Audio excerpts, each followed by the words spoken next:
창세기 30장 1절부터 8절까지 읽도록 하겠습니다. 1절부터 8절까지 제가 읽도록 하겠습니다. 창세기 30장 1절부터 8절까지. 라헬이 자기가 야곱에게서 아들을 낳지 못함을 보고 그의 언니를 시기하여 야곱에게 이르되 내게 자식을 낳게 하라. 그렇지 아니하면 내가 죽겠노라. 야곱이 라헬에게 성을 내어 이르되 그대를 임신하지 못하게 하신 이는 하나님이시니 내가 하나님을 대신하겠느냐. 라헬이 이르되 내 요종 빌하에게로 들어가라. 그가 아들을 낳아 내 무릎에 두리니 그러면 나도 그로 말미암아 자식을 얻겠노라 하고 그의 시녀 빌하를 남편에게 아내로 주매 야곱이 그에게로 들어갔더니 빌하가 임신하여 야곱에게 아들을 낳은지라. 라헬이 이르되 하나님이 내 억울함을 푸시려고 내 호소를 들으사 내게 아들을 주셨다 하고 이로 말미암아 그 이름을 단이라 하였으며 라헬의 시녀 빌하가 다시 임신하여 둘째 아들을 야곱에게 낳으며 라헬이 이르되 내가 언니와 크게 경쟁하여 이겼다 하고 그의 이름을 납달리라 하였더라. 아멘. 네, 교회 소식을 알려드리겠습니다. 우리 물된 동생을 찾아주신 여러분 진심으로 환영합니다. 네, 지금 코로나19가 또 갑작스럽게 더 많이 착용돼가지고요. 여러분이 좀 많이 불편하시겠지만 마스크와 또한 간격을 유지하면서 이렇게 앉아주시기 바랍니다. 우리 수요일은 또한 출애굽기 강의가 있습니다. 온라인으로 들어집니다. 그래서 여러분 7시 반에 꼭 온라인으로 밴드에 들어오셔가지고 들어보시고요. 또 금요일은 금요 성경대학이 있습니다. 8시에 있습니다. 여러분 8시에 꼭 들어오셔서 또한 밴드에서 같이 교회에 대해서 같이 함께 나눠보도록 하겠습니다.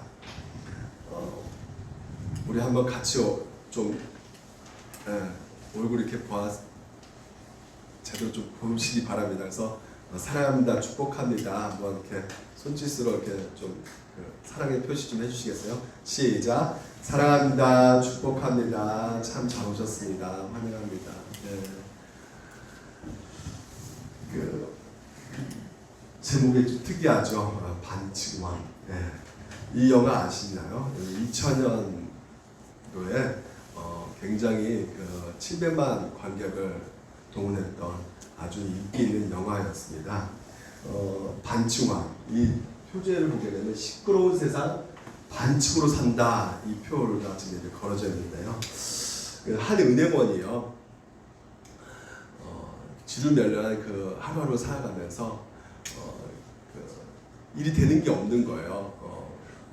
실적 올려야 되는데 실적도 못 올리고, 그리고 직장 상사에게 맨날 꾸지람 듣고, 그리고 연애도 제대로 안 되는 것이에요. 프로포즈가 계속 실패하고 성공하지 못하고, 부모에게도 인정받지 못하고 있는 그런 삶을 살다가 우연치 않게 어느 체육관에 들어가게 됐는데, 그 체육관이 레슬링 선수, 프로 레슬링 선수를 이렇게 육성하는 그런 체육관에 들어가기 시작합니다. 그래서 거기서 여러 가지 훈련을 받다가 경기에 나가게 되는데요. 자기가 자기 실력을 이길 수 없게 되니까 이제 반칙으로 이기게 됩니다. 근데 이게 몇 번 이기게 되니까 이게 굉장히 사람들이 이 시합에 몰리게 돼요. 그래가지고 굉장히 인기 있는 프로 레슬링 선수가 됩니다. 그래서 점점 이게 반칙 기술이 더 발달돼 가지고요. 이 주인공을 보고 이 많은 사람들이 카타르시스, 어떤 즐거움을 느낀다는 것이죠. 그래서 정말 이 시끄러운 세상, 힘든 세상인데 이런 세상에 반칙을 쓰면 이길 수 있는 그런 모습을 보면서 우리는 진짜 이렇게 반칙을 쉽게 하지 못하잖아요. 대리만족하는 것이죠. 그리고 가면을 쓰면 마음껏 반칙을 할 수 있기 때문에 그런 상황 속에서 인간의 어떤 욕망을 더욱더 자극시켜주는 그런 영화인 것 같습니다. 근데 오늘 여러분에게 이 반칙왕 한 3명을 소개해 보려고 해요. 그것이 바로 오늘 이제 본문에 나와 있는 지금 이제 3명인데요. 1절부터 8절까지 바로 라헬에 대한 얘기가 나오고 있습니다. 이 라헬은요, 이 남편에게 갑작스럽게 화를 내고 있는 장면이 바로 1절부터 시작되고 있거든요. 1절을 보니까 라헬이 자기가 야곱에게서 아들 낳지 못함을 보고 그 언니를 시기하여 야곱에게 이르되 내게 자식을 낳게 하라. 그렇지 않으면 내가 죽겠다. 그러니까 무슨 말이냐면 자식을 낳게 하라는 것이에요. 그럼 난 죽어버리겠다. 막 이렇게 협박으로 하는 것입니다. 그러니까 지금 현재 이런 말 들었을 때 야곱은 어떤 느낌이 들었을까요? 그래 맞다 수긍하면서 그래 내가 잘못했어 이랬을까요? 야곱도 여러분 노력했습니다. 야곱도 성실하게 어떻게든지 그 라헬 사이에 아기를 낳도록 노력을 했어요. 그런데 그렇지 못하게 된 것이죠. 그래서 이 야곱을 향해서 라헬이요, 좀 제발 자식 좀 낳게 하라. 만약 나에게 자식을 안 주면 결국 내가 죽어버릴 거야 하면서 위협하고 있는데 여기에 대한 반응이요, 야곱이요 어떻게 반응하고 있냐면 2절 보니까 라헬에게 성을 내어 성을 냈다는 것이에요. 여러분 이런 반응 야곱이 이렇게 부를 수 있을까요? 그러니까 연애할 때 마음과 결혼하고 나서의 마음이 달라진 것을 우리가 볼 수가 있는 것이죠. 그렇게 7년 동안 일한 것을 며칠 일한 것처럼 이렇게 즐겁게 행복하게 일했는데 지금의 이 야곱의 모습을 보니까 전혀 다른 모습이란 말이에요. 그러니까 라헬이 와가지고 자기가 지금 현재 아기도 먹고 그래서 너무 힘들어가지고 지금 현재 탄식하고 있는 한탄의 어떤 소리를 하고 있는데 그 소리에 지금 현재 이 야곱은요 화를 버럭 내면서 내가 내가 한 거냐, 하나님께서 일부러 하나님께서 임신하지 못하게 하시는 것이다 하면서 왜 자꾸만 나한테 그러냐 이렇게 지금 현재 역정을 내고 있는 이 야곱의 모습을 보고 있단 말이죠. 근데 이 야곱의 이런 모습을 이 라헬은 어느 정도 간파를 했던 것 같아요. 그래서 준비해가지고 어느 정도 대안을 제시하는데요. 3절 보니까 라헬이 내 여종 빌하에게 들어가라. 그가 아들 낳아 내 무릎을 두니 그러면 나도 그로 말미암아 자식을 얻게 노라 이렇게 말을 하고 있어요. 그러니까 지금 라헬은요 그 당시 그 근동 지역에서 흔하게 볼 수 있었던 대리모 제도를 지금 이제 제안을 하고 있는 것이죠. 그러니까 자신의 몸종 이 비라를 통해서 네 남편이 자식을 낳으면 내가 그 자식도 내 자식처럼 여겨서 내가 키우겠다 이렇게 말을 하고 있는 것입니다. 그래서 태어난 자식을 이름을 지어주는데 단과 납달리라는 이름을 지어주고 있단 말이죠. 그러니까 이름을 보면요 우리가 또한 이 라헬의 그 의도가 어떤 마음으로 지금 현재 이름을 붙여주고 있는지 우리가 알 수가 있는데 보니까 이 단이라는 이름은 내 억울함을 푸시려고 내 호소를 들으사 이 호소를 들으사 이 말은요 판단하다 이런 말이거든요. 그리고 또 이 납달리라는 이 말은요 언니와 크게 경쟁해서 이겼다라는 말이에요. 납달리 말이. 그러니까 지금 이제 이 두 이름은 누구를 의식해서 지금 이제 지은 것을 볼 수 있어요. 바로 언니 레아를 의식해서 지금 현재 이름을 지은 것이라고 볼 수가 있는 것입니다. 지금 그러니까 라헬은요 어떤 일을 저지르고 있냐면요 한마디로 반칙하고 있었단 말이죠. 아브라함이 그것을 보여주지 않습니까? 아브라함이 첩을 들여가지고 그 하갈이라는 여인 때문에 이스마엘 낳게 돼가지고 그 이스마엘의 그 후회 때문에 얼마나 어려움을 받고 그런 고통 가운데 있는지 알고 있단 말이죠. 그래서 분명히 지금 이 집안에는 그런 방식으로 자녀를 낳지 않는다는 것을 알고 있음에도 불구하고 이 라헬이 이 집안의 아이를 낳기 위해서는 적어도 최소한 하나님 뜻을 구해야 되는 것이고 그리고 하나님께서 그 태를 열 때까지 씨름해야 될 그 씨름을 지금 현재 라헬이 포기하면서 지금 세상의 그 방식대로 대부분 그 근동 지역에 대부분이 하고 있는 그 방식을 택해가지고 지금 현재 자식을 낳고 있는 것이죠. 그러니까 야곱을 통해서 분명히 하나님께서 태를 여셔야지만이 아기를 가질 수 있다는 것을 이 라헬은 들었을 것이에요. 야, 우리 할아버지가 100세 때 아기를 가졌어. 우리 아빠도 이삭도 60대 아기를 가졌단 말이야. 그렇게 오랫동안 기다린 끝에 기도하면서 아기를 가졌단 말이지. 그러니까 너가 지금 현재 자식이 없는 것은 꽤 긴 기다림 동안에 하나님께서 뭔가 지금 현재 태를 여셔야지만 열 수 있는 것인데 아기를 가질 수가 있는 것인데 너가 좀 기다려야 되지 않겠느냐 이렇게 지금 말을 하는 것을 이 라헬은 수용하지 못하고 받아들이지 못하고 있는 것이죠. 그러니까 도무지 야곱의 말을 듣고 싶지도 않고 자기 생각 가운데 자기가 자식을 이제는 비라를 통해서 낳겠다 결단을 하고 결국은 그 자기 생각에 맞다는 것을 판단해가지고 달리라 이름 지었고 또한 이 언니 이 경쟁에서 내가 이겼다라고 해서 납달리라는 이름을 지면제 짓고 있는 것이죠. 그러니까 자식을 축복하는 것도 아니고 뭐 자식의 미래에 소망하는 것도 아닌 것이죠. 언니와 늘 비교 당했었는데 언니에 비교당하는 그 상황 가운데 자식 때문에 내가 좀 뒤로 처져 있었고 근데 내가 이제 이렇게 반칙을 함으로 말미암아 내 인생 가운데 다시 한번 언니와 이 싸움에서 내가 이겼다 라는 생각을 갖게 되었던 것이죠. 그러니까 이 라헬은요 어느 정도 완벽주의자 같다는 생각을 해보게 됩니다. 이런 책이 있어요. 괜찮다는 거짓말이라는 책이 있습니다. 이 책이 어떤 책이냐면요 스스로 인식하지 못할 정도로 무의식 속에서 아주 깊이 숨어있는 완벽주의 그런 관한 이야기예요. 그러니까 이 숨겨진 완벽주의자의 특징이 있다는 것이죠. 이 책에서 소개할 때는요. 그래서 겉으로는 굉장히 자신만만하다고 합니다. 자신감이 흘러 넘친다고 말을 해요. 그리고 나름대로 그 자신감을 위해서 어떤 성공적인 삶도 살아가기도 합니다. 근데 겉으로 볼 때 상당히 유쾌하고 상당히 명랑한데요. 이 감정의 기복이 너무나 심해가지고요. 혼자 있을 때는 끝없는 그 침체에 빠진다고 합니다. 그러니까 겉으로는 자신감이 있지만 속에는 이제 실패감으로 이렇게 가득 차 있는 그 모습이 있다는 것이에요. 그래서 자기도 모르게 우울증이 생기고요. 근데 그것이 우울증이 생긴 것도 조차도 모르는 경우가 있다는 것입니다. 그래서 무의식 속에서 이 우울증이 생겨가지고요. 끝내 그딴지의 선택을 한 사람도 굉장히 많다고 이 책에서 소개하고 있어요. 그래서 이 대인관계, 사회관계는 제법 괜찮지만 가족도 가까운 사람과의 관계에서는 그런 모습들이 자주 나타난다고 합니다. 제가 이 얘기를 들리는 이유가 무엇이냐면 바로 라헬이 바로 이런 완벽주의자가 아닐까라는 생각 가운데 말씀을 드리는 것이에요. 우리의 성도들 가운데도 그리고 교회 가운데도 이런 완벽주의자 바로 이런 것이 굉장히 많이 있음을 또한 우리가 알 수가 있죠.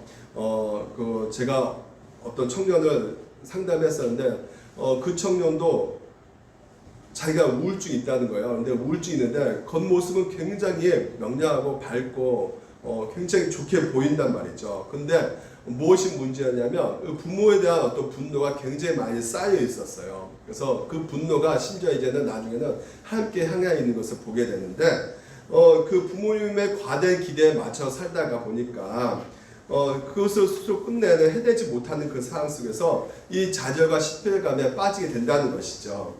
그러니까 이 완벽주의로 인해 가지고 점점 어둠에 빠져가는 그 인생 가운데 있는 것이에요. 그래서 부모로부터 나오는 이 과도한 기대감, 예컨대 부모가 이렇게 해야 된다, 저렇게 해야 된다, 이렇게 율법적인 잣대 가지고 제시할 때 보통 아이들이 기본적으로 부모님을 기쁘게 하고 싶은 마음 성향들이 다 있잖아요. 그래서 그 기준을 맞춰주는 그 상황 속에서 부모님이 더 신이 나가지고 더 높은 잣대를 들이대는 것이죠. 더 높은 기준을 제시하는 것이죠.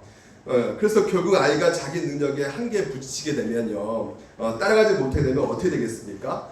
조금씩 좌절에 빠지게 된다는 것이에요. 겉으로는 티를 내지 못하게 되다가 어떻게든지 기대를 맞추려고 하려고 노력했지만 어느 순간에 한계에 도달하면 어떤 계기가 돼가지고 완전히 무너질 수 있다는 것이죠. 그런데 이런 것이에요. 사회에 어떤 기준이 있습니다. 주변 사람들의 평판이 있습니다. 그리고 어떤 평가가 있어요. 그러니까 그런 평가와 그 평판에 맞추고 싶은 그런 욕구 가운데 다른 사람과 끊임없는 비교 의식과 그리고 또한 스스로 비교하는 것 가운데 열등감에 빠지게 되고 또한 때로는 거기에서 경쟁심이 일어나는 그 상황 가운데 사람들을 자꾸만 완벽주의로 몰아가고 있다는 것이죠. 그러니까 이게 바로 우리 인간 가운데 있는 인간의 본성이란 말이죠. 그러니까 하나님이 없는 사람들에게는 항상 본인이 하나님이 되고 싶어하는 그 마음이 있단 말이에요. 그래서 하나님께서는 오늘 우리를 어떻게 창조하셨습니까? 하나님을 의지하도록 우리를 설계하고 창조하셨단 말이죠. 근데 하나님을 거부하고 하나님을 잃어버린 사람들에게 있어서는요, 하나님 대신 무엇인가를 의지할 수밖에 없게 된단 말이죠. 예.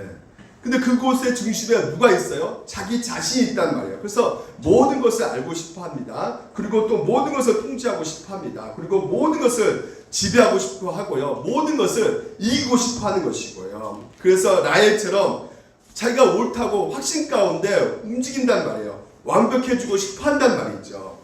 예. 오히려 이제 부모님의 어떤 기대와 그런 것들이 오히려 자기 자신, 주위의 어떤 평판이 그것을 더욱더 부채질하는 수단밖에 되는 것이 아닙니다. 그러니까 여러분, 오늘 여러분 우리에게 있어서 이 믿는 사람의 커다란 복이 무엇이냐면요, 다른 게 아니에요. 우리 마음속에 우리가 어떤 것이 있는지를 파악할 때 자기 인식하고 있다는 것이, 그것이 굉장히 큰 복이라는 것이죠. 예. 그러니까 여러분, 이 완벽주의가요, 어떤 성격적인 어떤 문제가 아니라 성경에서는 오늘 우리 가운데 말해주고 있는 것이 뭐냐면 신학적인 문제라는 것이죠. 교만이라는 것이죠.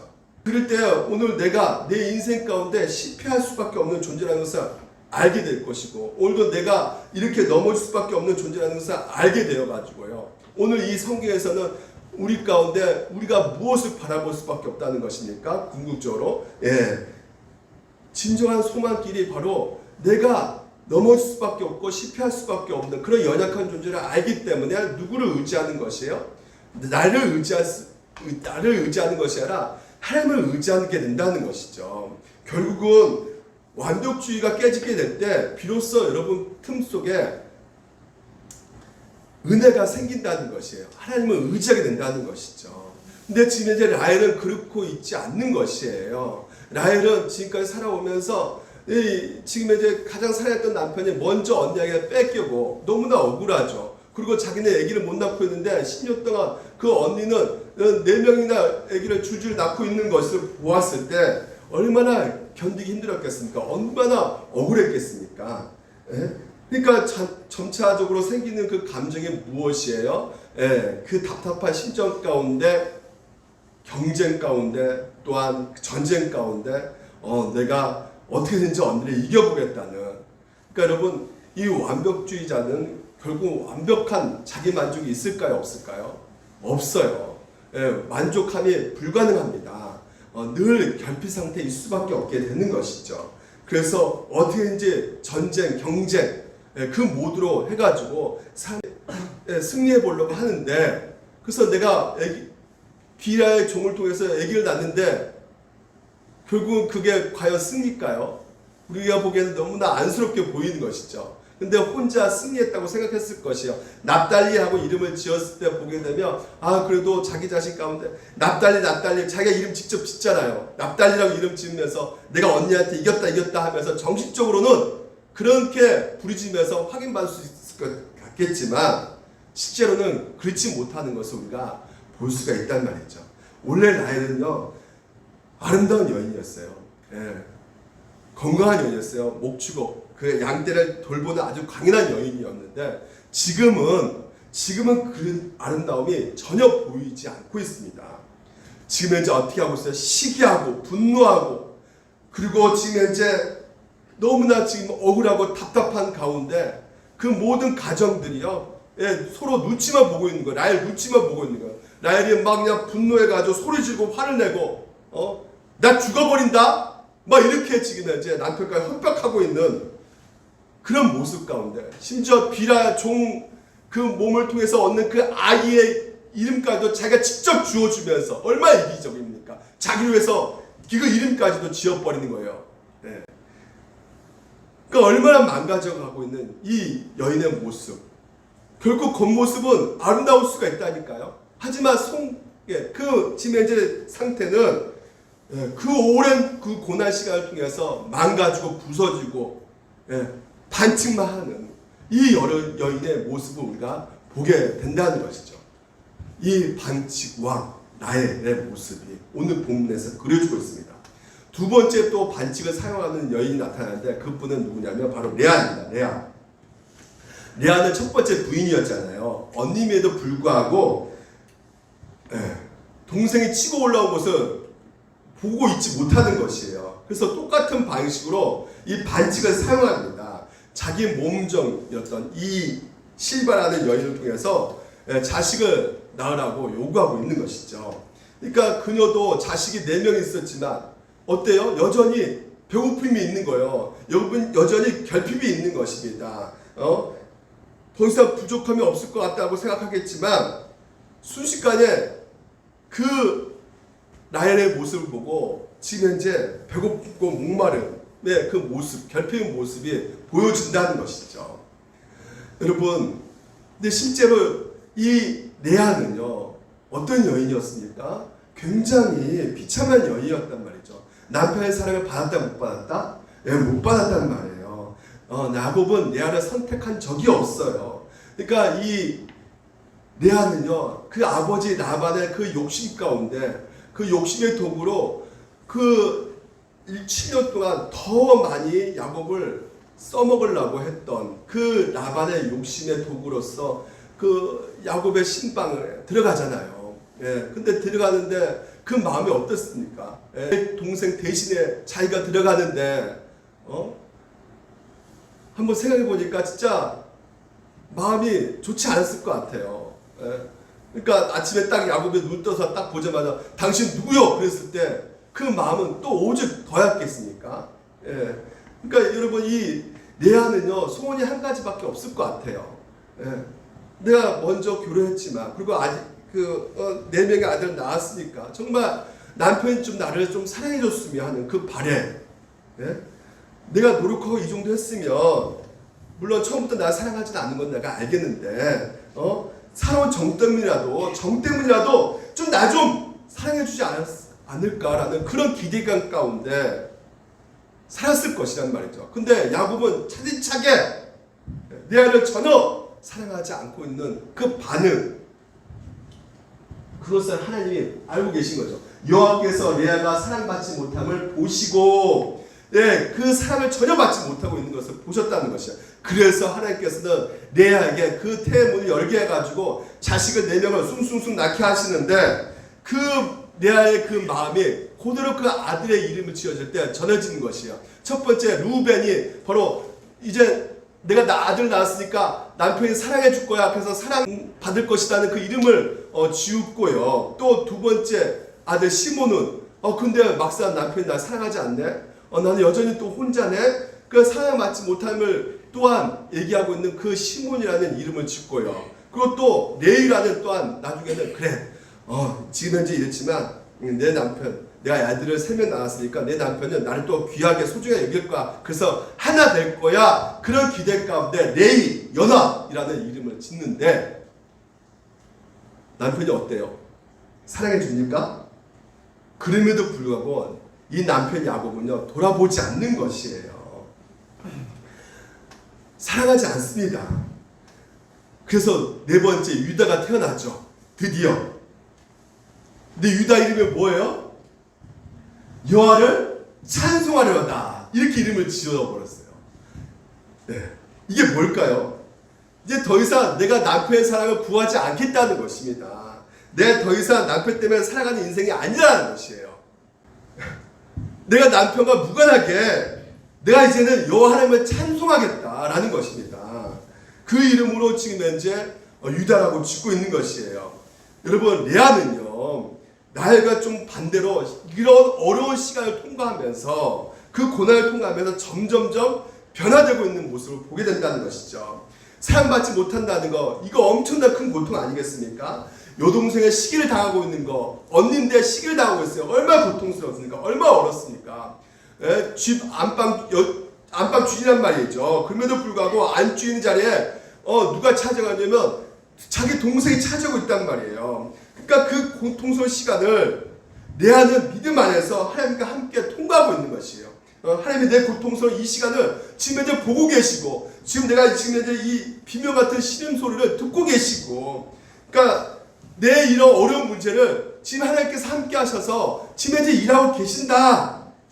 그러니까 이런 것을 생각해 볼 때 하나님을 찬송할 수밖에 없는 것이죠. 그래서 입술로 그 고백 가운데 자기 아들 이름을 유다, 내가 여호와를 찬송하겠다 라고 하고 있는 것입니다. 여러분, 레아가 완전히 변한 것입니까? 네, 완전히 변하지는 않았어요. 아직도 많이 바꿔야 될 것이고요. 또한 아직도 많이 고쳐질 부분도 있을 것입니다. 근데 적어도 레아는요, 이 고통의 시간 가운데 누굴 바라보고 있었던 것이에요? 하나님을 보고 있고, 하나님을 찾고 있고, 하나님 안에 이 고통이 해결해 줄 거라는 생각을 하고 있었던 것이죠. 오늘 여러분, 우리 물된 동산교 성도 여러분, 코로나19 때문에 더 많이 심각해지는 상황 가운데 여러분, 이런 어려운 시기, 이런 고통의 시간이 지나갈 때 여러분, 하나님을 바라보시기를 주님으로 축원드립니다.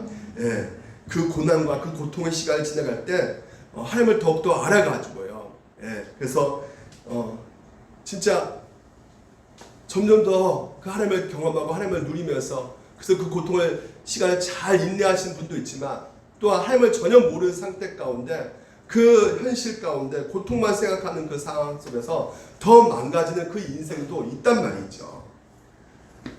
근데 오늘 레아를 또 함께 보게 되면 그 레아가 또 넘어지는 것을 보게 된단 말이죠. 예. 실패 자리에 가 있는 모습을 우리가 또 보게 된다는 것이죠. 라헬이 자기 여종에게 통해서 낳은 그 아들 난관 납달리 계속 옆에서 납달리 내가 언니 이겼어 그러면 막 화가 나는 거예요. 예. 분통이 터지는 것이죠. 그래서 이거 안 되겠다 그래서 자기 종 실바를 통해서 아기를 낳게끔 하는데, 결국 그 아들 이름이 뭐냐면 갓과 아셀이에요. 이 갓은 복되도다 이런 뜻을 갖고 있고요. 아셀은 기쁘도다 이런 뜻이에요. 그러니까 아이는 복된 아이고 아이는 기쁨이 된다. 그러니까 너희 인생의 복이 될 것이다. 너희 인생의 기쁨이 될 것이다. 이렇게 내가 원한다. 그 소망 가운데 이름을 지어주고 있는 것이죠. 그러니까 더 이상 레아는요, 남편의 반응에 연연하지 않고 있는 것을 보게 됩니다. 그러니까 이전처럼 사랑에 목매이지 않아요. 이 레아는요. 그러니까 하루하루 주어진 그 삶 속에서 하나님의 복을 누리고 하나님을 통해서 기쁨을 누리고 있다는 것을 지금 이제 또한 이 아들의 이름을 통해서 말해주고 있는 것이에요. 레아는요, 야곱에게 사랑을 받고 싶어하고 또한 언니이기 때문에 그런 동생에게 그런 어떤 존중도 받고 싶어 하는 모습이에요. 그런 자기의 어떤 이미지, 자기의 어떤 인정받고 싶어 하는 그 마음 가운데 때로는 반칙을 했어요. 그럼에도 불구하고 하나님으로부터 복이 됐다. 그리고 내 여호와 때문에 기뻐한다. 이 고백 가운데 이 레아는 다시 한번 성숙의 길로 걸어가고 있는 모습을 우리가 보게 된다는 것이죠. 여러분, 이 라헬과 레아, 이 누가 옳은 삶을 살고 있는가에 대해서 잘 말해주고 있는 것이 바로 이 합판체 사건이거든요. 그러니까 지금 현재 이 합판체 사건이 14절부터 18절까지 전개됩니다. 그러니까 14절 보게 되면요, 지금 이 레아의 그 큰아들 루벤이 합판체를 발견해요. 이러다가, 그러니까 이 합판체가 여러분 어떤 것이냐면요, 이렇게 생겼어요. 그 합판체가 뭐냐면요, 구약판 비약을 합니다. 그러니까 냄새가 향긋하고 꽃 아름답고, 이게 가지고 여기에 보통 근도 지방 사람들은요, 이 자식을 낳을 때 이거 먹으면 굉장히 도움이 된다고 이제 생각을 했던 것이죠. 그래서 지금 현재 이 과일을 이제 구해가지고 이 루벤이 엄마 레아한테 갖다 주는 것이에요. 근데 이 합판체 갖다 준 것을 이 라헬이 알았어요. 동생 라헬이 알고 와가지고 언니한테 지금 보십시오. 언니 아들이 합판체를 총받으라. 내놓으라는 거예요. 이거 나 주라는 것이죠. 그러니까 이 소리 듣고 드디어 지금까지 꼭 참고 있던 레아가 순간적으로 폭발합니다. 너가 내 남편을 빼앗은 것은 작은 일이냐? 야, 네가 내 남편 네가 다 독차지하지 않았느냐? 그런데 이 합판체까지도 네가 가져가려고 그래? 네 사람이냐? 막 이렇게 하는 거예요. 지금 이제 막 소리를 지르는 것입니다. 여동생도 자기도 이렇게 보니까 내가 또 너무 오버했나 막 이런 생각이 들었을 것이에요. 그래서 뭐라 말하냐면 네가 합한채를 주면 내가 그 당시 고대 근동지방에는요 이 아내들이 몇 명 있었잖아요. 그래가지고 그 보통 남편이 이제 잠자리 하려고 했을 때 이 순번이 매겨진다고 합니다.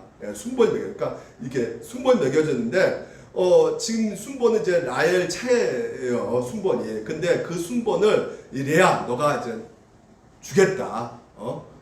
그래서 이 합한채를 나한테 주라 이렇게 말을 한 것입니다.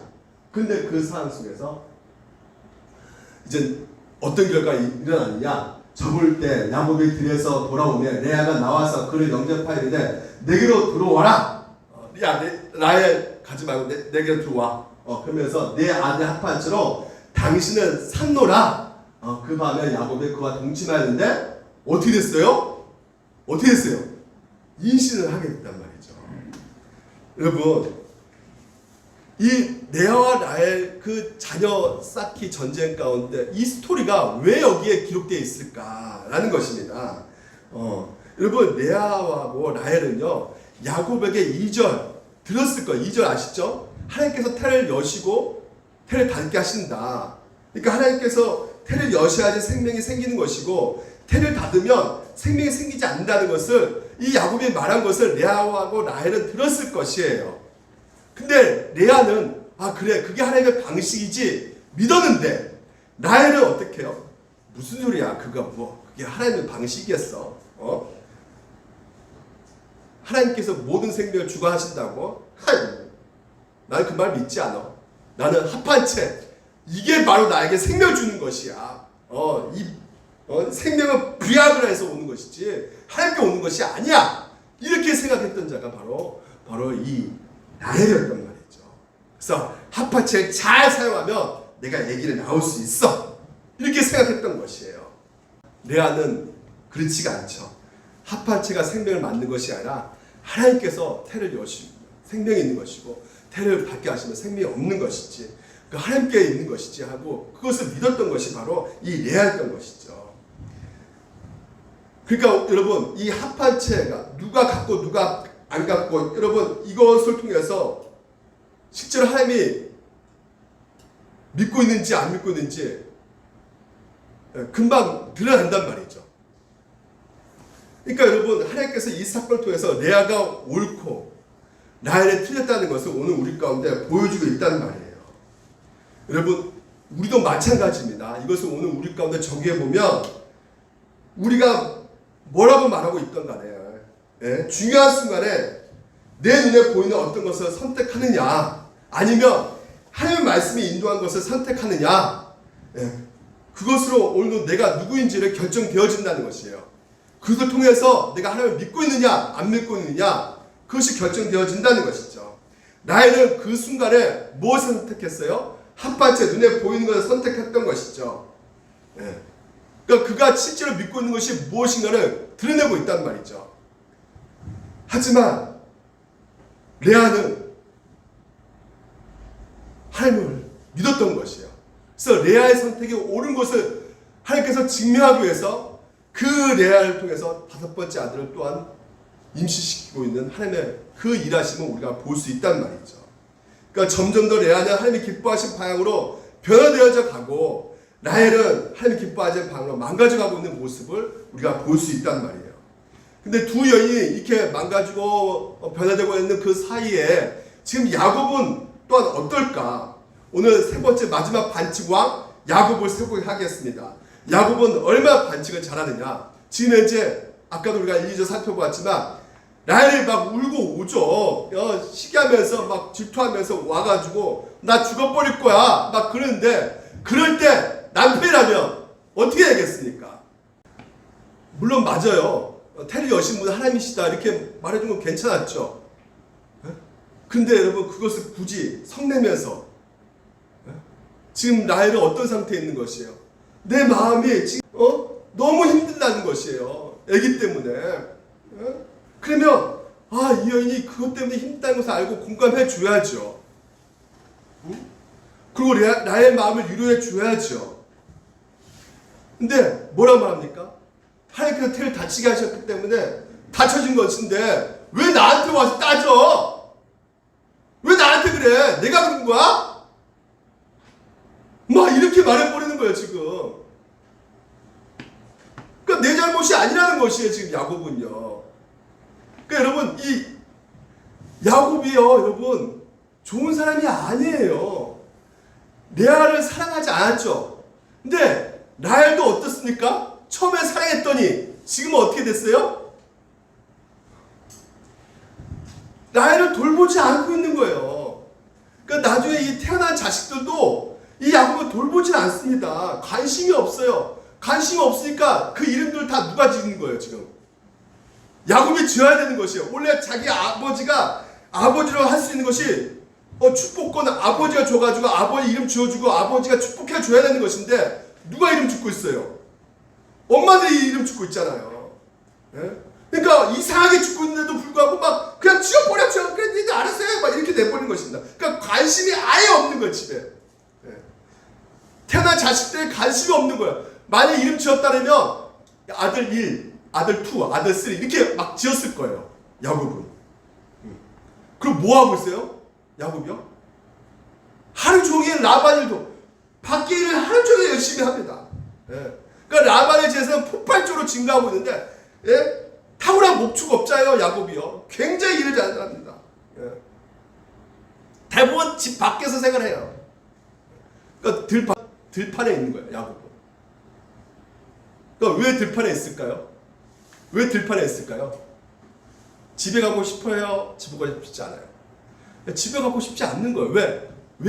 왜 그럴까요? 싸우니까! 투패 나눠가지고 싸워요 늘!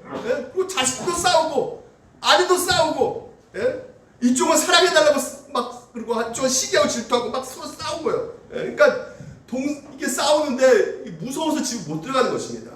그러니까 집에 가면 또 할 말이 없는 거예요. 보십시오. 할 말이 없으니까 최대한 밖에 살다가 늦게 가끔씩 집에 들어가는 겁니다. 그러니까 할 말이 없으니까 모든 선택을 다 그 아내한테 맡기잖아요. 야 빌어 종 네가 들어가 그러면 예스맨이야 예스맨. 신라 종 들어가 예스 들어가. 합한 채 너 나와 같이 들어와. 네. 한 번도 아니와 말을 못해요. 그만큼 뭐요? 할 말이 없는 거죠. 그러니까 완전히 야곱은 망가져가고 있는 것입니다. 여러분 가정에서 일어나 그 엄청난 전쟁 이게 보면 개입해가지고 어떻게든지 잘 정돈해야죠. 가장이니까. 근데 자기가 하고 싶은 일만 하는 거예요. 자기 하고 싶은 일만 집중하고 있는 것입니다. 그래서 밖에서는 꽤 성공한 것처럼 보여요. 사람들이 박수 쳐줍니다. 왜? 라반의 그 제사에 막 증식하고 목축 잘한다니까요. 그러니까 목축은 왕이에요 완전히. 그러니까 사람들이 야 대단하다, 일 잘한다, 목축 뭐 이렇게 몇 개나 지금 이제 하고 있는 거야 하면서 막 칭찬해주고 있는데 지금 이제 집에 있는 그 가정은 지금 이제 망가지고 부서지고 깨져가고 있는 것을 지금 이제 전혀 모르고 있는 것이죠. 연 목사 네가 어떻게 이렇게 잘하냐? 제가 그랬단 말이죠. 제가 부동산 했을 때 진짜 연 목사가 그때 연부장이었죠. 연부장 진짜 계약 잘하네. 탁월하네. 근데 가정은 점점 더 자식을 돌봐야 될 텐데 돌보지도 않고. 근데 그러면 이제 예수 믿고 목사 됐고 이제 전도사 됐으면 달라져야겠지. 근데 달라졌어요? 근데 전도사 돼도 여전히 교회는 열심히 하는데 집에는 항상 제가 늦게 갔어요. 근데 야곱도 마찬가지란 말이에요. 가정이라는 이 모든 걸 모른 척 하는 거예요. 복잡하고 그냥 그런 거 싫다는 것이죠. 그냥 나 시킨 대로 할 테니까 그냥 예스맨이니까 그냥 너희들 알아서 하고 그냥 나한테 전달하기만 해. 따라갈 테니까. 그러니까 야곱은 반칙하고 있는 거예요. 그러니까 자기가 해야 될 중요한 일들이 그냥 돈만 갖다 주면 된다고 생각하고 집안일은 전혀 생각하지 않고 있는 것이죠. 그러니까 20년 동안 가정이 망가지고 있단 말이에요. 한마디로 반칙 왕. 이게 바로 야곱의 모습이라는 것이죠. 그러니까 나중에 집안 꼬라서니까 어떻게 되겠습니까? 그 루벤이요. 그 자기 처가고 뭐 그냥 간통하고요. 예? 그리고 그 형제들이 전부 이상하게 폭력배가 돼버렸어요. 조직 폭력배. 그러니까 요셉은 어떻게 합니까? 요셉을 그냥 그냥 물 없는 군대에 이제 집어 던져버려요. 죽여라 이렇게 하면서. 이게 왜 그러니까 됐을까요? 이게 아버지의 영향력이란 말이에요. 여러분, 아버지가 아무리 영향을 미치지 못하니까. 그러니까 잘 돌보고 잘 키우고 잘못된 것을 잘 가르치고 싸우지 못하게 말리고. 그러니까 이러지 않으니까 엄청나게 망가진 자식들이 나올 수밖에 없게 되는 것이에요. 그러니까 지금은 이 야곱의 모습이 철저하게 망가진 반칙 왕 야곱의 모습이라는 것입니다. 아직도 여러분, 그래도 야곱이 믿음의 사람이기 때문에 이 아브라함의 자손이잖아요. 믿음에 너무 또 심하게 말씀하신 거 아니겠습니까? 아니에요, 여러분. 야곱은 아무것도 아니에요. 아무것도 아닐 뿐더러 악하고 부족하고 진짜 깨지고 망가지는 그런 인생, 그런 모습을 우리 가운데 보여주고 있단 말이에요. 그래서 야곱이나 라헬의 길로 우리가 가면 안 되는 것이죠. 내가 만나는 그 상황 속에서 하나님께서 나를 통해서 원하고 계신 그 하나님 뜻이 우리 가운데 있단 말이에요. 그러니까 영적인 가장은 하나님 말씀을 듣고 하나님 뜻대로 분석하고, 그래서 그 하나님의 뜻이 무엇인가를 고민하고 생각해서 그 과정을 잘 하나님 뜻대로 이끌어가는 것이 오늘도 우리 가운데 주어진 사명이란 말이죠. 그래서 처방해야 되고 가르쳐야 되고 이끌어야 되는 것이에요. 그게 하나님이 오늘 우리 주에 주신 사명이란 말이죠. 가정을 잘 이끌어야 되는 것입니다. 그럼 여러분, 더 이상 우리 가운데 이건 소망이 없네. 레아도 그렇고, 레아는 뭐 좀 괜찮은 것 같지만 또 레아가 또 돌아가 버리잖아요. 완전히 레아도.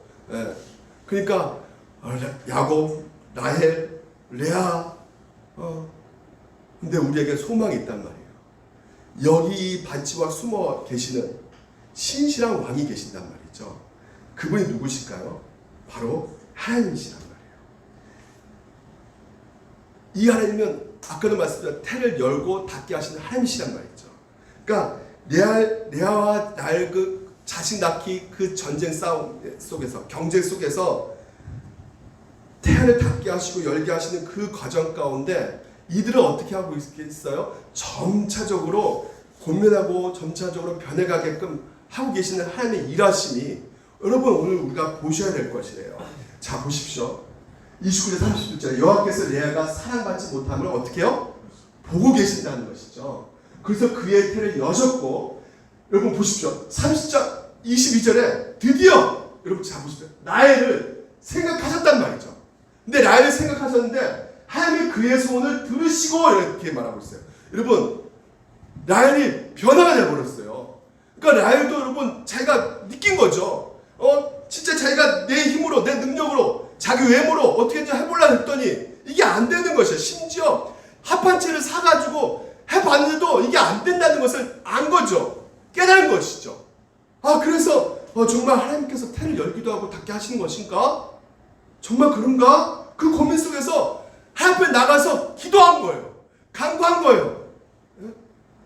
그랬더니 하나님께서 어떻게 하신 것이에요? 그 태를 열게 하셔서 요셉을 낳게 하신다는 것이죠. 여러분, 하나님께서 라헬을 버리신 것이 아니란 말이죠. 라헬을 잘 못 알아먹기 때문에 끊임없이 그 신앙생활 가운데 설득시키고 또 설득시켜서, 그래서 그 부름에 그 긴 시간을 주시면서 신앙을 만들어가고 계시는 하나님이시라는 것이죠. 그래서 라헬은 그 부름의 긴 시간을 통해서 하나님을 의지하고 하나님을 바라보고 하나님을 신뢰하고, 그래서 하나님을 찾는, 기도할 수밖에 없는 여인이 되었을 때 하나님께서는 그 태를 여셔가지고 요셉을 낳게 해주셨다는 거. 끊임없이 반칙을 사용하고 있는 그 여자들에게 믿음도 부족하고 신실하지 않고 늘 엉터리 같은 그 인생 가운데 개입하셔서 이들의 믿음을 만들어가고 계시는 그 하나님을 오늘 여러분 보시기 바랍니다. 야곱은 어떨까요? 야곱은 어때요, 여러분? 야곱도 마찬가지입니다. 야곱도 하나님께서 변화시켜 가고 계신다는 것이에요. 20년 동안 치열하게 그 전쟁터, 가정의 전쟁터 가운데 이 야곱은 자기는 뭐든지 잘할 수 있을 거라 생각했었던 것 같아요. 머리가 똑똑하니까, 목축도 잘하고 일도 잘하니까 굉장히 모든 걸 잘 통제할 수 있고 완벽주의자로서 자기도 모든 것에 있어 깨끗이 잘 풀어줄 거라 생각했는데 이 자녀 문제, 이 아내의 문제는 자기가 어떻게 할 수가 없는 것을 보게 된단 말이죠. 그리고 라반 이 일을 잘하니까 이 라반이 어때요? 굉장히 칭찬해 주지만 돈 다 누구한테 가요? 라반한테 가는 거예요. 자기한테 오는 게 아니라 7년 동안은. 그러니까 속 상하죠. 그러니까 자기의 무능함을 보게 된단 말이에요. 그래서 무능함을 보게 되는 거야. 근데 그 20년 동안 그 진짜 무능함을 발견되는 그 시간들이 결코 실패한 그 시간이 아니라 그분이 그분 뜻대로 사용되고 있는 시간이란 말이죠. 28절에 보게 되면 하나님께서 뭐라 그러냐면 내 자손이 땅에 티끌같이 되어 너가 서쪽과 동쪽과 북쪽과 남쪽으로 퍼져나갈지며 땅의 모든 족속이 너와 너 자손으로 말미암아 복을 받으리라. 이렇게 28장에 야곱에게 약속을 해주신단 말이죠. 그 야곱의 약속을 신실하게 지키기 위해서 그래 네 자손을 흩어지지 않고 퍼지게 할 것인데 그럼 어떻게 해야 되겠습니까? 자식들은 어떻게 해야 돼요? 많이 낳게 하셔야죠. 하나님께서. 그래서 하나님께서는 그렇게 내내 여인들을 두게 하셔가지고 자식들을 이렇게 낳게 하신 것이란 말이죠. 그래서 그 한 아들을 통해서 한 지파가 생기고 12지파가 생겨가지고요. 그래서 그 12지파를 통해서 이방 사람들에게 복음을 전하는 그 하나님의 놀라운 계획이 있었단 말이죠. 이 계획을 하나님은 지금도 신실하지 못한 반칙으로만 살고 있는 야곱의 인생 가운데 하나님께서 만들어가고 계심을 우리가 보셔야 된다는 것이에요. 사랑하는 우리 물대농사교 성도 여러분, 반칙은 난무합니다. 여러분, 야곱은 반칙왕이에요. 이 반칙 가득한 집안에서 오늘도 하나님께서 약속하신 바를 이해하고 계신다는 거. 신실하게 그 손을 딱 붙잡고 그 모든 그 가족들, 야곱의 가족을 딱 하나님의 손에 붙들려서 신실하게 진행되어 가고 있는, 그래서 우리 하나님은 신실 왕이 되십니다. 아멘. 네. 우리가 반칙 왕이라면요, 우리 하나님은 신실 왕이란 말이에요. 너무나 성실하게 신실하게 모든 능력과 모든 지혜를 가지고 이 반칙으로 가득한 인간들 사이 하나하나 붙들어 가지고요, 결국은 하나님이 기뻐하신 모양으로 빚어가시는, 하나님의 자녀로 만들어 가시는 그 이야기가 오늘 이 야곱의 이야기 속에 들어가 있는 것입니다. 그래서 여러분, 오늘도 우리가 한번 우리 자신을 한번 보시기 바랍니다. 여러분 자신 한번 보시기 바랍니다. 여러분 성실하세요? 신실하세요? 여러분요? 반칙이 더 많죠? 네. 반칙 많은 나 인생 가운데 무슨 선한 것이 나올 게 있느냐? 선한 게 나올 수 있다 없다? 선한 게 나올 수 있습니다. 선한 것이 나옵니다. 왜? 신실하신 하나님께서 강한 손으로, 능하신 손으로 반칙 가득한 인생 가운데 오늘도 붙들어가지고요, 그래서 당신께서 기뻐하신 방향으로 이끌어 가시기 때문에 여러분, 그 한순간 한순간 도무지 내 인생 가운데 어디로 가야 될지 모르겠다, 진짜 나는 끝장났다, 절망스럽다, 그 시간까지도 하나님께서는 붙들어 계셔가지고요, 신실하게 하나님의 뜻 가운데, 기쁘신 뜻 가운데 움직여 가신다는 그 하나님의 신실와 계신 그 하나님을 여러분 끝까지 믿으시기 바랍니다. 헛된 시간이 없어요. 망가질 시간이 없습니다. 실패한 시간이 없었어요. 그 모든 시간들이 하나님께서 하나님 기뻐하신 선하신 대로 만들어가는 시간이라는 것을 여러분 믿으시기 바랍니다. 그래서 우리의 인생은 우리 업적으로 살아가는 것이 아니에요. 여전히 부족하고 모자랄 수밖에 없습니다. 여전히 오늘 여러분 우리 가운데 경쟁이 있고 연약함이 있고 모자람이 있고 엉터리가 있어요. 실수가 있어요. 네? 그렇지 않습니까? 그러니까 여러분, 그런 게 있기 때문에 실력으로 여러분 우리 구원이 결정되지 않으면 어떻게 되겠습니까? 예? 근데 그것으로 결정되지 않기 때문에 우리가 감사할 수밖에 없는 것이에요. 예? 하나님께서 나의 어떠함 때문에 하나님이 구원해 줄 수 있다면 우리 구원은 불가능합니다. 우리 인간의 어떠함 때문에 하나님의 구원이 방향이 바뀌어진다면 우리는 구원을 받을 수가 없어요. 우리는 구원받을 자격이 있다 없다? 없어요. 오늘 우리는 반칙 왕이에요. 그래서 여러분이 어떤 존재인지 우리가 알아야 되는 것이에요. 우리가 잘나서 예수님 앞에 나오는 것이 아닙니다. 이 시간까지 오늘 우리 실력 때문에 우리 실력 갖고 스스로 예수님 앞에 나오는 것이 아니란 말이에요. 우리에게 실력이 없고 능력 없고 조건도 없고 가진 것이 없는데 하나님께서 은혜로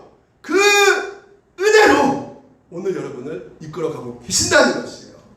그래서 실패에 빠질 수밖에 없는 나의 모습, 이 코로나19로 끝장나가고 있는 내 아무것도 할 수 없는 이 실력, 예? 나 아무것도 할 수 없잖아요. 여러분 실력이 있으니까 뭐 하나 어떻게 할 수 있어요, 여러분? 그 인식이 있어야 된다는 것이에요. 그래서 다클베르크 보시면 이러한 유력 가운데 복된 인생으로 살고 죽기 위해서 당신이 무엇을 알아야 합니까? 여러분 복된 인생을 살기 위해서는 무엇을 알아야 된다면 나의 죄 비참함, 반칙 왕이라는 것을, 나는 진짜 반칙 왕이다 라는 것을 아셔야 된다는 것이에요. 그래서 나의 모든 죄와 비참함부터 어떻게 구원을 받았는가를 아셔야 된다는 것이죠. 내 자신과 내 확신 가운데는 오히려 하나님의 은혜로 가는 길을 방해를 할 수밖에 없는 것이에요. 그래서 하나님께서 종종 우리 가운데 그래서 뭘 주시는 것이요? 그래서 고난을 주시는 것이에요. 종종 우리 가운데 실패를 주시는 것이에요. 그래서 우리의 실패의 목적, 우리의 그 상실의 목적, 우리의 결핍의 목적 바로 다 거기에 있는 것입니다. 오늘 하나님이 여러분을 은혜로 인도하기 위해서 복된 인생을 살기 위해서 고난도 주시고 실패도 주시고 상실도 주시고 결핍도 주시는 것이에요. 그래야지만이 우리 마음이 낮아질 수 있기 때문에, 그래야만 우리가 은혜의 길로 걸어갈 수 있기 때문에 그렇다는 말이에요. 모든 것이 승승장구하면 여러분 하나님을 찾습니까 여러분? 예? 모든 것이 내 원함대로 통제되고 펼쳐진다면 하나님을 의지해요? 십자가 선명해 보입니까? 안 보여요. 예? 오늘 우리의 마음이 더 높아집니다. 예? 그 하나님께서 때로는 우리 영혼이 침체될 수도 있고 나의 모습 보면 낙심을 빠질 수밖에 없게 되는 그 상황 가운데 오늘 하나님께서 그것이 잘못된 것이 아니라 거기서부터 은혜가 시작되는 것이에요. 여러분 마음속에 좌절감, 낙심 자꾸만 생깁니까? 이제부터 시작이에요. 이제부터 그리스도를 보시기 바랍니다. 예수 그리스도는 실패자를 위한 구원자로 오셨어요. 실패한 자를 구원하기 위해서 오셨단 말이죠. 신앙에 실패가 있으니까 예수 그리스도를 바라보시기 바랍니다. 내 인생 가운데 처절한 패배로 맛본 자들을 위해서 하나님께서는 예수 그리스도를 우리 가운데 보내주셨어요. 베드로가 내가 절대 예수를 부인하지 않을 거야. 내가 죽을지언정 예수를 절대 부인하지 않을 거야. 그런데 어땠습니까? 결국은 3번 부인하죠. 이게 바로 반칙이란 말이에요. 우리가 그렇게 연약하단 말이죠. 근데 반칙할 때 베드로가 어떻게 했습니까? 내가 3번이나 부인하리라 하심을 기억되어 그 일을 생각하고 어떻게 해요? 울었다는 것이에요. 바로 자기 인식한 겁니다. 내가 이렇게 연약한 존재구나. 나는 아무것도 할 수 없는 존재구나 라는 것을 인식하는 것이에요. 이게 바로 복된 인생이란 말입니다. 그래야지만 여러분 오늘도 내가 십자가를 바라볼 수가 있는 것이에요. 예수님은 실패자를 위한 구원자로 오셨어요. 여러분 보십시오. 하나님께서 세상에 미약한 것들을 택하사 지혜 있는 자를 부끄럽게 하시려고 세상에 약한 것들을 택하사 강한 것을 부끄럽게 하시러 오셨고요. 세상에 천한 것들을 택하고 멸시받은 것들을 없는 것들을 택하사 있는 것들을 폐하시러 오신 분이 우리 하나님이시고, 그래서 우리는 반칙 왕이지만 오늘 주제입니다. 오늘 제목이에요. 우리 하나님은 신실한 왕이시기 때문에 누가 더 세요? 누가 더 셉니까? 같은 왕인데 누가 더 세요? 우리 하나님이 더 세기 때문에 오늘 그 센 하나님, 우리 그걸 뭘로 알 수 있어요? 예수님을 보면서 알 수 있단 말이죠. 내 제일 대신을 죽으신 자기 아들을 기꺼이 내어주신 그 세신, 그 신실하신 약속을 지키기 위해서 내어주신 그 예수님을 봄으로 말미암아, 야, 우리 하나님 진짜 끝까지 나를 구원시켜 주시겠구나. 그 약속 가운데 우리가 이 코로나19 사망의 적신이나 위험의 칼이야 어떤 것도 우리가 능히 이 신실한 왕을 붙잡을 때, 믿을 때 우리가 넉넉히 이겨갈 수가 있게 되는 것입니다. 신실한 왕이신 예수 그리스도, 우리 하나님을 끝까지 붙잡으시기를, 그리고 예수 그리스도를 끝까지 바라보시기를 주님 이름으로 축원드립니다. 기도하겠습니다. 하나님 아버지 감사합니다. 코로나19가 갈수록 또한 확산 가운데 불안해하며 두려워하고 우리 마음 가운데 때로는 낙심이 생기는 그 현실 속에서 우리 연약함을 또한 바라보게 됩니다. 주님, 오늘 사랑하는 자녀들을 때로는 그 실패 속에서, 때로는 그 고난 속에서, 때로는 그 사실 속에서 하나님께서는 우리를 은혜로 인도하고 계시기에 주여 아버지여, 이 시간 예수 그리스도를 더욱더 바라보게 하여 주시고 철저하게 내가 얼마나 방치 왕이라는 것을 깨닫고, 그래서 신실한 왕이신 그 주님 아니면 내가 살아갈 수가 없습니다. 여호와를 찬송하리로다라는 그 고백이 오늘 우리 물된 노사교회 모든 성도들이 있을 가운데 선포되게 하여 주시옵소서. 그래서 주의 은혜 가운데 살아가는 인생이기에 날마다 하나님으로 인해서 기뻐하며 그 모든 현실의 어려움을 능히 이기며 갈 수 있도록 주께서 은혜 위에 은혜를 더욱더 내려 주시옵소서. 그 은혜에 감사해서 오늘도 하나님 앞에 예물로 드립니다. 이 예물이 하나님 뜻대로 사용되게 하여 주시옵시고, 받지 못한 손길도 주님께서 기억해 주셔서 무엇보다도 하나님께서 신실한 왕이시기에 그 약속을 끝까지 붙잡고 나아감으로 말미암아 물질적으로 경제적으로 능히 이겨나갈 수 있도록 주여 아버지께서 도와 주시옵소서.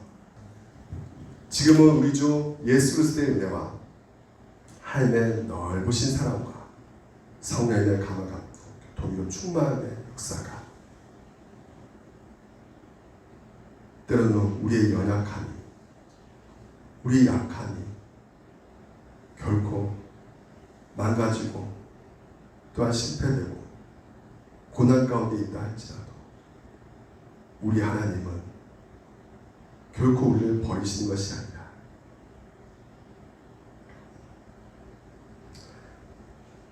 우리를 끝까지 사랑해 주시고 돌봐주시고 신실하게 인도해 주시고 계신다는 것을 끝까지 믿는 우리 물된 동산교 성도들 머리 위에 지금부터 영원토록 함께 있을지어다.